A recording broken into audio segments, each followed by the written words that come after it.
you awaken in the belly of Rome. At first it blinds you. White marble dazzles in the sunlight, gold shimmers on temple doors, fountains spill water as if the city itself commands rivers. Senators stride past in purple-trimmed robes, their sandals tapping against polished stone. Around you, the people chant of Rome's greatness, its law, its armies, its gods. To the outsider, this is civilization perfected, a beacon that claims to tame the barbarian world. But the lie hits your nose before your eyes can finish admiring. The air carries the stench of sweat, rot, and sewage. The gutters, choked with filth, cut through the grandeur like open wounds. Rats scurry along mosaic streets. Beggars lie in doorways, eyes sunken, arms outstretched, ignored by men who speak of justice. You see a slave stumble beneath a load of stone, the lash striking his back until his skin splits. He does not cry out. The sound of his suffering would vanish beneath the roar of carts, the chatter of markets, and the hollow songs of Rome's triumph. Everywhere you notice the duality. Palaces rise, their columns reaching for the heavens, yet just beyond their shadows, families huddle in crumbling insulae, apartments stacked high like tinderboxes, ready to burn at the first spark. The aqueduct arches in silent majesty overhead, delivering water not to the poor who thirst in alleys but to the baths of patricians who recline in perfumed pools. The Forum boasts statues of conquerors, their chiseled faces frozen in pride. But beneath the plinths, you can almost hear the screams of the conquered, their lives cemented into Rome's stones. The city itself is a paradox, a jewel polished with blood. It wears its hypocrisy like a crown. Rome praises order, yet its streets drip with chaos. Rome proclaims honor, yet every honor is stolen from another's back. You realize this empire does not hide its cruelty. It builds upon it as if cruelty itself were an unshakable foundation. You walk further and the sound changes. It begins as a distant murmur, a low vibration, until the ground itself quivers beneath your feet. The murmur grows, swelling into a roar. The closer you come, the more it consumes you.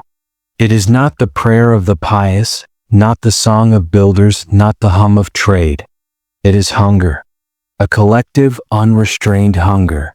And then you see it, the Colosseum. It towers not as a monument but as a beast, its arches like fangs, its gates like a gaping jaw. From afar, it looks like triumph carved into stone, but as you stand beneath it, the illusion crumbles. You feel the walls throb with anticipation, as if the building itself is alive, its heart beating in rhythm with the crowd inside. The people flood toward it, thousands upon thousands, their eyes fever bright. Children tug at their mothers' arms, eager for the show. Men clutch loaves of bread handed out by officials, their bellies filled cheaply so that their spirits can be filled with violence. Rome calls it generosity, bread and circuses, but you see it for what it is: distraction, bribery, the purchase of silence with blood.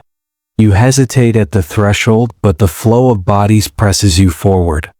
You are swallowed by the current, dragged through the gates. The cool shadow inside offers no relief, only the promise of spectacle. You can already hear the crowd screaming, not for justice, not for truth, but for the red spray of life spilled upon sand.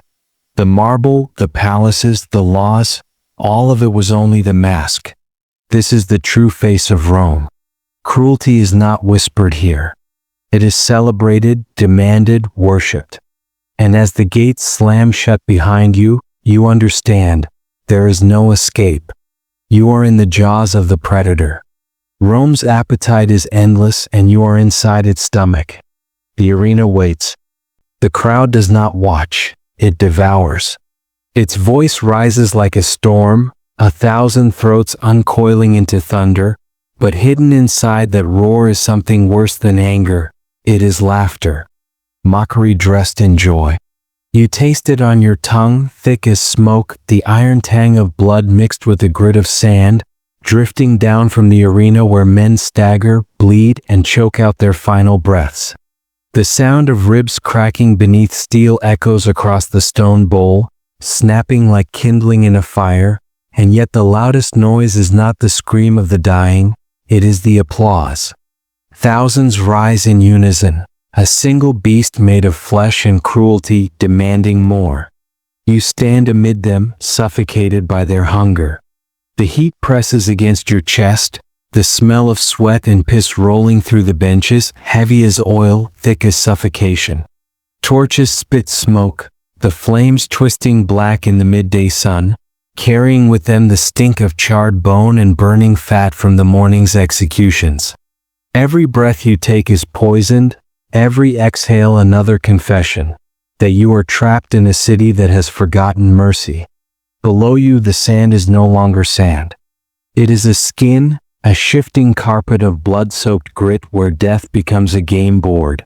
You see it in the way a gladiator's knees buckle as a spear pierces his chest. You see it in the way his ribs split wide, jagged white bone tearing through red flesh, a cage pried open by violence. He falls not like a man but like a sacrifice, and his blood writes its testimony across the dirt. The crowd howls approval. Women throw scarves, children clap their tiny hands as though death is a trick performed for their delight. And you realize, Rome baptizes its children in blood. Their first memories are entrails dragging across the ground. Their lullabies are the screams of the mutilated.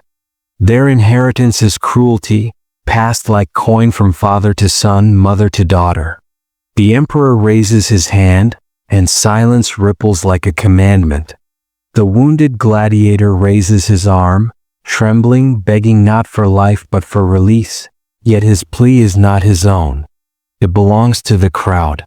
The mob decides, the mob rules, the mob becomes Rome. The emperor lowers his thumb. The sword descends. The gladiator's head jerks back, his throat opens in a fountain of red, and the sand drinks again. The silence breaks into frenzy. Rome laughs. Rome sings. Rome eats the moment as though death were bread. You want to close your eyes, but you cannot. The Colosseum does not allow it. To blink is to betray the ritual, to resist the indoctrination. This is no diversion. It is a sermon. Rome teaches you with every slash, every scream, every cheer, that cruelty is not shameful but sacred. To kill is to please the gods, to watch is to be remade in Rome's image. The rhythm continues, blades clashing, shields splintering, flesh tearing, bones cracking, and beneath it all, the steady heartbeat of applause. Death has become music. A prisoner stumbles into the light, shackled and blindfolded, his terror so raw you can feel it crawl across your skin. You cannot even see the lion that waits. The beast bursts forth, muscle and hunger wrapped in fur, jaws snapping, teeth sinking into the soft belly. The man screams, his voice breaking, swallowed by the cheer that follows. Children laugh. Mothers clap. Fathers toast to the gods. The prisoner is torn apart, intestines pulled free like ribbons unraveling from a broken gift. This is no justice. This is worship. Worship of cruelty, devotion to the altar of blood. And still it does not end. The gates swing again and a parade of the condemned shuffle forward. Thieves, rebels, deserters, nameless slaves. Some fall to their knees in prayer, others scream curses at the emperor, but all are swallowed in the same fate. They are stripped, humiliated, dismembered not as punishment but as pageantry. Rome does not kill to silence dissent, it kills to entertain itself. This is civilization. This is empire? No, this is a machine of death, gears lubricated by blood, fueled by laughter, operated by the same hands that build marble temples and golden statues.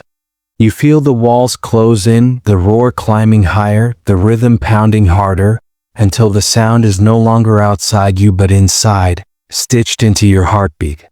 You wonder if you have already been remade. The crowd is not just watching the slaughter, it is becoming it, and so are you. You are baptized not in water but in blood, forced to see cruelty not as horror but as ritual, as order, as Rome's gospel. Then it stops. The gates close. The bodies are dragged away like props discarded after a performance. The sand is raked smooth as though nothing had happened. The smell of blood lingers, clinging to your skin, crawling up your throat, refusing to release you. The crowd disperses, laughing, boasting, reenacting death as though it were a joke shared between friends. You want to breathe. You want silence. But you feel it. The appetite is not gone. It follows you, claws hooked in your spine, dragging you away from the arena. The games may end, but the hunger does not die. You are pulled into the streets, through arches that echo with footsteps and whispers, until the Colosseum shadow fades. But cruelty does not fade. It changes shape. Ahead lies another gate, another chamber, another Rome. You hear laughter again, not of the crowd this time, but of nobles waiting at a banquet. The torches burn low, the air thick with wine and smoke, and you understand, cruelty is not confined to the arena. It waits for you in the intimacy of feasts, where death is not shouted from the stands but whispered into chalices, carved into courses, served as delicacy. The games are over. The feast begins. You stumble forward, your feet dragged by the tide of Rome's grandeur into chambers not of justice or prayer but of appetite dressed as luxury.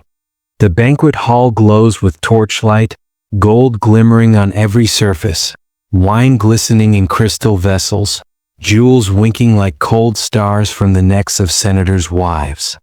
Yet beneath this glow festers a stench that cannot be hidden by perfume, the odor of sweat, rot, and blood. Here, cruelty is not confined to the arena. It has crawled inside the velvet walls, wrapped itself in silk, and taken its place beside the empire's most powerful. Senators recline on couches, their bodies draped in robes, their fingers sticky with honey and grease, their lips stained purple by wine. They laugh, but their laughter cuts sharp, serrated, hollow. Slaves move silently between them, bearing platters heavy with roasted flesh, steaming entrails, the glazed corpses of animals dragged from far corners of the empire only to die in spectacle upon a silver tray. Peacocks are plucked alive to preserve their color, their bodies stuffed and roasted while their feathers tremble. Lions are chained, starved, and slaughtered before the eyes of the guests so their blood may mix with the wine. This is not dining. It is desecration masquerading as pleasure. You watch as fountains bubble, not with water but with wine laced red by the blood of servants beaten to fill them. Their screams are muffled beneath music, the plucking of lutes, the shrill laughter of Rome's elite as they toast to cruelty disguised as refinement.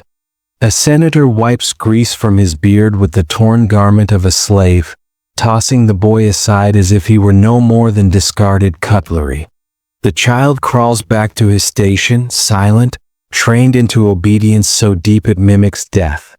The table groans under the weight of excess, yet hunger is not what drives this feast. It is gluttony sharpened into ritual. Between courses, guests rise to the vomitoria, dark corridors reeking of bile, where they force their bodies to reject what they have consumed so they may return and gorge again. Fingers down throats, retching, heaving, purging, all so that appetite never meets its natural limit. They return to the table gasping, faces slick with sweat, ready to swallow more. Pleasure is not the goal. To consume endlessly, to dominate nature, beast, and man alike, that is Rome's banquet creed. But the true delicacies are not beasts. They are people. The laughter swells as slaves are forced to dance naked upon the tables, their trembling framed as comedy. A boy is dragged forward, his limbs bound, and the blade that splits his arm is applauded as if it were a well-timed jest. A woman is forced to sing while her companion is whipped beside her, her voice cracking as the whip spite leaves ribbons of flesh on the floor. Between the courses of goose and hare and fish drowned in sauces, suffering is served as the finest seasoning. Death is not an interruption of the feast. It is woven into the meal itself, a garnish more precious than any herb. You feel revulsion rise in your throat, but here revulsion is weakness. Here cruelty is power, dressed in gold, sanctified by laughter. You see it now with terrible clarity. Rome does not simply consume food. It consumes life. It chews through dignity, swallows humanity, and vomits its remains onto marble floors slick with blood and bile. You wonder, can this truly be called civilization? When pleasure is measured not in beauty but in torment, when the cries of the enslaved echo louder than music, when appetite is bottomless and conscience hollow, what is Rome but gilded savagery? Its palaces are tombs disguised as halls of glory, its tables altars upon which the living are sacrificed for the fleeting indulgence of the powerful. The feast does not end with satisfaction. It ends with decay. Bones litter the floor, broken goblets drip wine like coagulated blood, the smell of overripe fruit mingles with human waste. Senators stumble to their couches, their bellies stretched, their throats raw, their hands slick. Torches gutter out, leaving behind a darkness sticky with the stench of ruin. You stagger away, but the air does not clear. It thickens. The scent of decay grows stronger, clawing into your lungs. Beyond these gilded palaces lies another Rome, a Rome that festers beneath the marble surface. A Rome of alleys and sewers, of mass graves and discarded bodies, where the empire's excess drains like sewage into the veins of the city. The banquet has ended, but the true feast of rot, the banquet of the dead, waits below. The marble gleam above vanishes as you descend, swallowed by a throat of stone that exhales only rot. The air thickens, damp with mildew, heavy with the musk of waste and death. You follow the current of darkness, and Rome's heart beats differently here, not in triumph but in decay. Beneath the streets of marble villas and temples, a labyrinth festers. The Cloaca Maxima, the great sewer, pulsing with the empire's hidden sins. The sound is constant, a gurgle like drowning breath, a chorus of filth pulling everything unwanted into its depths. The torchlight quivers and the walls glisten, slick with sewage. But this is no ordinary waste. This river carries more than refuse. It carries the unspoken. Here, unwanted infants are tossed like broken offerings, their tiny forms swept into oblivion before they can cry Rome's name. Their bones snag in the grates, rattling like teeth in a jaw that can never close. Plague corpses, swollen and blackened, are hurled into the currents to prevent the stench of death from choking the streets above, yet the stench grows stronger here, sealed into the city's bowels. Slaves too maimed or too defiant to be of further use are crushed, abandoned, dissolved into the filth where Rome pretends they never existed. The floor squelches under your steps, each movement a reminder that this empire, this so-called beacon of civilization, builds its greatness on sewage, not metaphorical but literal. The gutters above overflow with rotting food, the fluids of butchered animals, the vomit of gluttons who feast without end. Alleyways choke with beggars who collapse unnoticed, their bodies gnawed by dogs, swept away at night by men whose duty is not to mourn but to clean. The city smells of incense and roses for the senators, but here it reeks of betrayal, the abandonment of the weak. You hear it, the faint groan of the forgotten. A child coughing in the dark, tucked between walls slick with slime. An old man whispering prayers as rats gnaw his fingers. Their voices are not recorded in marble inscriptions, their names not carved on monuments, but their existence lingers like mildew on stone. This is where the empire hides what it cannot celebrate: the unworthy, the diseased, the inconvenient. Rome discards not just its refuse but its people, turning human life into the same runoff as animal guts and rotten grain. You gag at the thickness of the air, but you force yourself deeper. The sewers stretch endlessly, a labyrinth of shame underfoot. Above, senators boast of law, order, greatness. Below, you see the truth, law that never protected, order that only disposed, greatness built not on strength but on the silence of those drowned in muck. Philosophy gnaws at you here, sharper than the stench. What is civilization if its poor are erased in drains? What is grandeur if it cannot afford burial for the broken? Can marble arches and temples outweigh the weight of thousands rotting beneath them? The facade of Rome collapses here, crumbling not into dust but into sewage. You feel humiliation, not yours alone, but humanity's, the shame of calling this progress when its cost is so mercilessly hidden. The ceiling drips. The torch sputters. The air suffocates. You can no longer breathe without tasting filth, without swallowing centuries of cruelty disguised as order.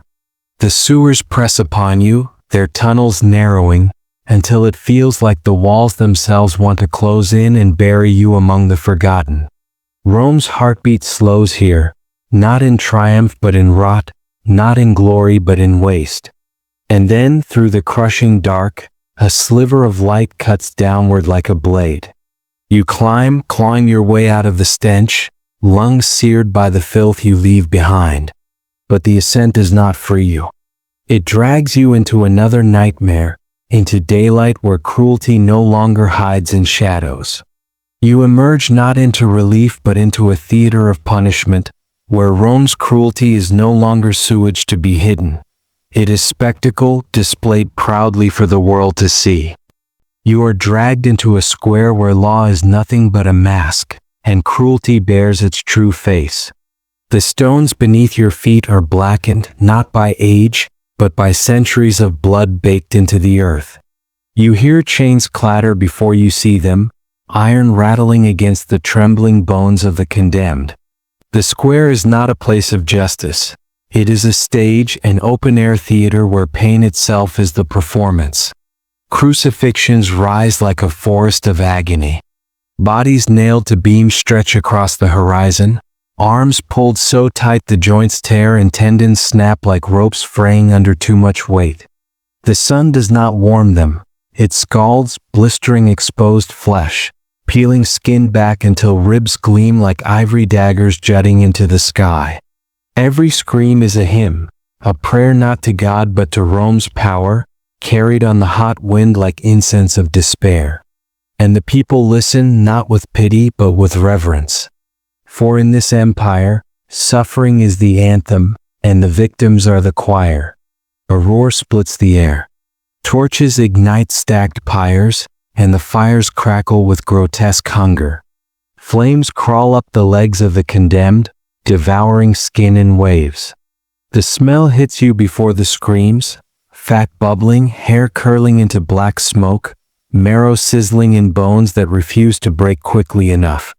You gag on the stench, but the crowd inhales deeply as though it were perfume. Men, women, children, they lean forward, eyes wide, not shrinking but shining. The fire reflects in them as though they too are burning, baptized in the ecstasy of another's torment. Then comes the iron. Hooks glint in the sun, curved like smiles.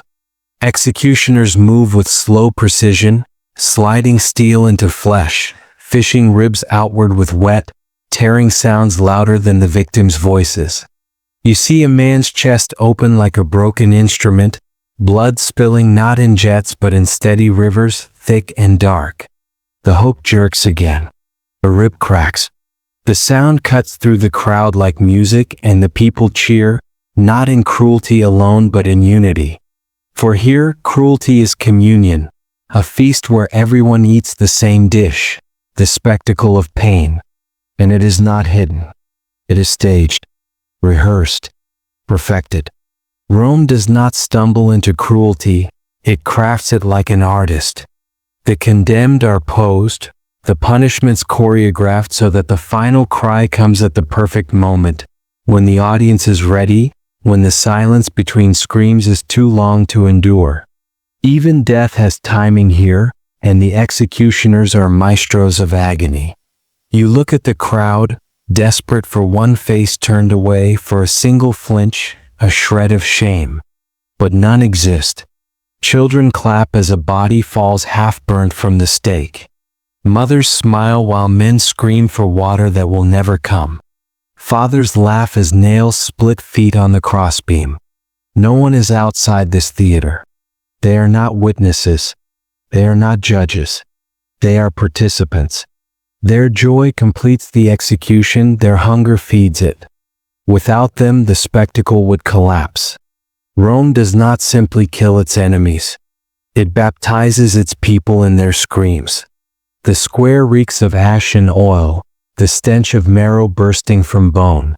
You taste it on your tongue, bitter and greasy, clinging like tar. The smell will not leave. It will follow you for the rest of your life, buried deep in your throat where no amount of wine can wash it away. This is the price of Roman order, not law but fear, not justice but performance. Every body broken is a coin in Rome's treasury of terror. Fear is its currency, cruelty its language. And as you watch the last body swing in silence, charred and skeletal against the sky, you feel the crowd grow restless. Not with sorrow but with thirst. The silence is too much. Their joy demands more. The hunger does not die when the flames fade. It seeps like smoke into everything.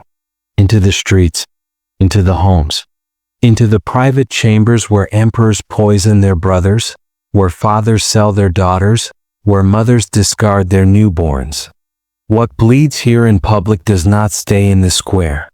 It drips into bloodlines, into the heart of the empire itself. You understand too late. Rome does not rule with laws carved in marble. Rome rules with cruelty carved into flesh. You awaken in the hushed glow of torchlight, the marble walls polished smooth, perfumed air drifting across silk curtains. For a moment you expect safety, the private chambers of emperors and nobles, sanctuaries far removed from the roaring arenas and choking sewers. But here, in the silence of Rome's most guarded spaces, you discover a truth more poisonous than blood spilled in the square. Cruelty does not end at the threshold of power. It turns inward, devouring the family itself. In these chambers, fathers measure children not by love but by coin. Sons are sold into servitude, daughters bartered like livestock to seal political bargains. Marriage, painted in statues as serene union, reveals its true face. Contracts of coercion, webs of betrayal. Sisters are forced into the beds of men twice their age, their bodies serving dynasties rather than dreams. Each kiss of duty corrodes like acid, binding flesh not with affection but with chains of power. You hear whispers of the emperor's tables, where poison seeps into goblets as easily as wine. Relatives smile across polished silver, knowing that one sip may end a life, one drop may topple an empire. Brothers betray brothers, sons rise against fathers, and mothers cradle infants only to cast them aside when deemed unfit or inconvenient. The family, that most sacred core of civilization, becomes Rome's most corrupted theater. Domestic life, so often glorified in marble reliefs of mothers and children, is revealed as performance, a mask hiding exploitation, manipulation, and despair. Behind every serene carving lies the truth. Tears scrubbed away before dawn, infants abandoned to die in alleyways, heirs suffocated in their cribs to prevent rivalry. Family is no refuge. It is the empire in miniature, ruled not by love but by domination. The emotional burden sinks heavy. Despair not only at Rome's public cruelties but at the collapse of its very foundation. What hope remains when the hearth, the one place meant to protect, becomes the site of betrayal? Civilization unravels not on battlefields or in senate halls but in the quiet chambers where bloodlines turn cannibal. Rome's heart is not marble or bronze. It is flesh, and that flesh is torn apart from within. The philosophical closure presses in like a weight you cannot escape. Rome's greatness was not sustained by its laws, aqueducts, or legions. It was built on sacrifice, not noble but obscene. Slaves broken beneath palaces, prisoners silenced in the arena, children discarded as waste, families poisoned by ambition. Each achievement, each triumph, is written in invisible ink. Human suffering, erased from monuments but seared into memory. And now silence. The chamber still. The whispers fade. You are left with the final truth, sharp and unyielding. Rome, hailed as the light of civilization, may in fact have been history's grandest masquerade of cruelty. The marble, the gold, the laws, the roads, all masks. Beneath them only blood.